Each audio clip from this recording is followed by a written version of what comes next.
The morning of Flight X447 from Chicago to New York started like any other. Passengers shuffled into their seats, overhead bins slammed shut, and flight attendants moved through the aisles with practiced smiles. If you believe in kindness, second chances, and the power of small moments to change lives, please like, comment, share, and subscribe to Kindness True Stories. Also, tell us in the comments where in the world are you watching from. Among the 200 passengers was Marcus Cole, a 38-year-old single father from a small town in Ohio, traveling with his 7-year-old daughter, Lily. Marcus was not the kind of man who stood out in a crowd. He wore a faded blue jacket, carried a worn-out backpack, and held Lily's hand with the quiet tenderness of a man who had learned that love is shown in actions, not words. He had saved for 3 months just to afford these tickets. The trip was supposed to be a birthday surprise for Lily, who had always dreamed of seeing New York City. Marcus had promised her the Statue of Liberty Central Park and the biggest slice of pizza she had ever seen. He had no idea that before they ever landed, fate had something far bigger planned for him. Seated in first class just 4 rows ahead was Dominic Hargrove, one of the wealthiest men in America. Dominic was the founder of a global tech empire worth over $60 billion. He was known for his sharp suits, sharper deals, and a reputation for never showing weakness in public. His executive assistant sat beside him, and 2 bodyguards occupied the seats across the aisle. Dominic was reviewing contracts on his tablet, barely acknowledging the world around him. He had taken this flight 100 times. It was routine. It was ordinary, or so he thought. About 40 minutes into the flight, somewhere above Lake Erie, the plane hit a patch of turbulence. Nothing unusual. Passengers gripped their armrests, a few gasped, and then it settled. But Dominic did not settle. He suddenly clutched his chest, his face turning ashen white. His tablet slid from his fingers and crashed to the floor. His assistant noticed first, grabbing his arm in alarm. "Mr. Hargrove? Mr. Hargrove, are you okay?" He was not okay. Dominic Hargrove, the man who controlled boardrooms and bent markets to his will, was having a massive cardiac arrest at 30,000 feet in the air. His bodyguards jumped up in panic. A flight attendant rushed over and immediately got on the intercom, asking if there was a doctor on board. Seconds felt like hours. Passengers craned their necks, fear spreading through the cabin like wildfire. And then Marcus stood up. He was not a doctor. He was a mechanic from Ohio who had once taken a CPR certification course years ago when Lily was born, because he had read somewhere that every parent should know how to save a life. He had never used it. He had honestly hoped he never would.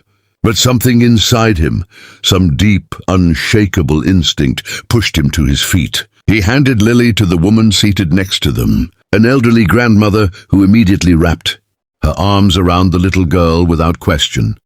Marcus moved quickly through the aisle, excusing himself past stunned passengers and a bodyguard who tried to block him. "I know CPR," Marcus said firmly, calmly, with a steadiness that surprised even himself. "Let me help him." The flight attendant nodded and the bodyguard stepped aside. Marcus knelt beside Dominic, who was already unconscious and turning blue. Without hesitation, Marcus began chest compressions, counting under his breath, his arms strong and steady from years of lifting engines and working long hours in his garage. The flight attendant retrieved the onboard defibrillator, and Marcus used it twice, working with the kind of focused calm that had no business belonging to a man who had never been in a situation like this before. Other passengers watched in stunned silence. Lily watched from 4 rows back, her little hands clasped together, her lips moving in what looked like a quiet prayer. For 3 long, agonizing minutes, Marcus worked, and then a heartbeat, weak at first, then steadier. Dominic Hargrove gasped, his chest rising, color slowly creeping back into his face. The cabin erupted. People clapped, some cried, a woman in the back shouted, "Thank God!" The flight attendant was already on the radio, coordinating an emergency landing at the nearest airport in Cleveland. Dominic was barely conscious, but his eyes found Marcus kneeling over him.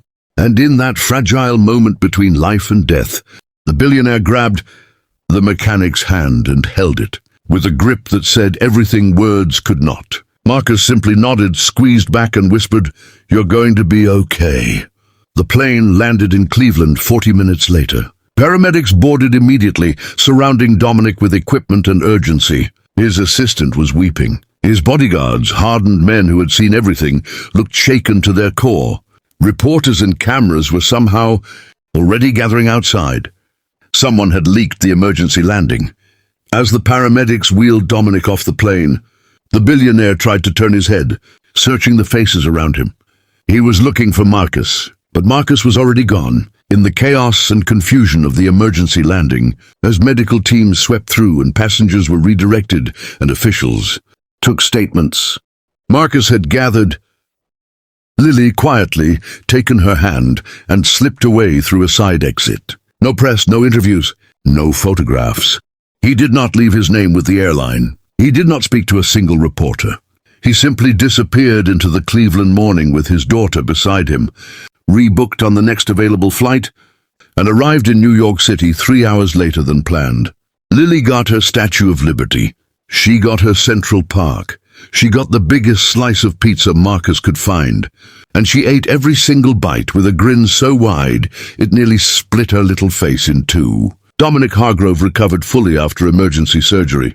When he was well enough to speak, his first question to his assistant was, "Did we find him?" They had not. Investigators checked passenger manifests, reviewed boarding records, and still the trail ran cold. Marcus had paid in cash, used a nickname on a forum he had once booked through, and had no social media presence of any kind. Weeks passed.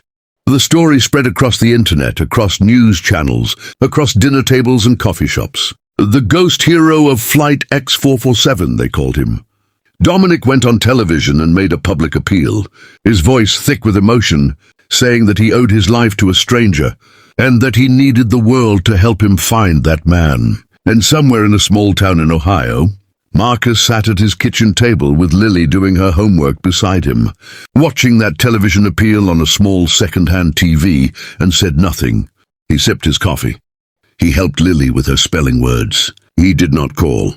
He did not come forward. Because Marcus Cole had not saved a life to be famous. He had not acted to be rewarded. He had done it because it was the right thing to do.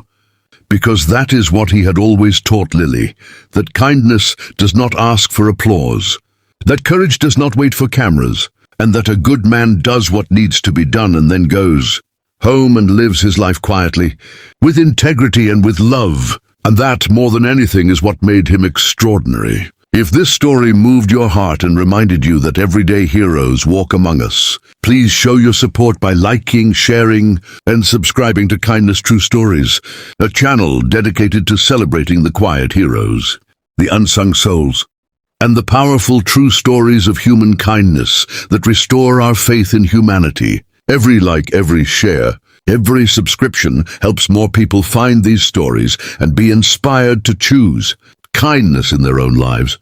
Join the Kindness True Stories family today, because the world needs more stories like this one.